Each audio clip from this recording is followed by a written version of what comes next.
You might want to think twice about the food you're eating. According to the Centers for Disease Control and Prevention, the CDC, 48 million Americans get sick, 128,000 are hospitalized, and 3,000 die of foodborne illnesses every year. Now, those numbers might be slightly more understandable if America was a third world country, and I suppose you could argue that Reaganomics is moving us in that direction, but so far we're not.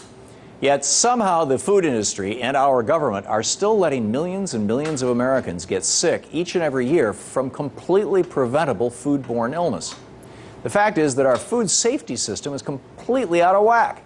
For example, America imports 3 billion pounds of meat every year. Of that 3 billion pounds, 85 million pounds is catfish that's imported annually from Vietnam. That Vietnamese catfish comes mostly from the Mekong River.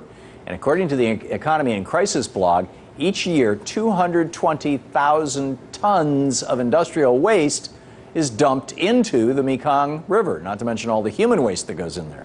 That means that before the catfish are exported here, they're swimming and bottom feeding, which is what catfish do, in a river filled with toxic chemicals and human waste.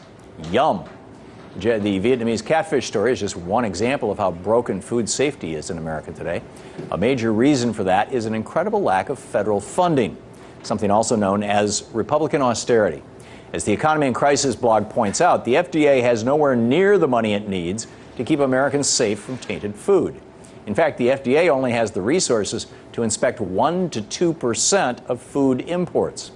So 98 to 99% of all food imported into the U.S. is getting into our markets without any screening for possible foodborne viruses, bacteria, parasites, other diseases. Back in 2010, Congress tried to do something about that. In the wake of thousands of Americans getting sick, 3,000 a year dying from various foodborne illness outbreaks, Congress passed the Food Safety Modernization Act. That act was intended to give the FDA new powers and more funding to help prevent more potentially deadly outbreaks. But as it turns out, while lawmakers may have passed the law, they haven't put their money where their mouths were. Back when the law was passed, the Congressional Budget Office said that the FDA would need at least $580 million between 2011 and 2015 to carry out all of the safety changes proposed in the Food Safety Modernization Act. Fast forward to today, post-austerity and sequester and all that, turns out that Congress has given the FDA less than half of that $580 million. Speaking about the lack of funding in the Food Safety Modernization Act, Deputy FDA Commissioner Michael R. Taylor told the New York Times that we have good plans for moving forward. Problem is, we don't have the money. And as Congresswoman Rosa DeLauro told the Times, if we keep shortchanging the FDA, it will continue to cost us billions of dollars a year to deal with foodborne illness. According to the Department of Agriculture, the costs of treatment for and the lost income from foodborne illness total a whopping $15 billion a year.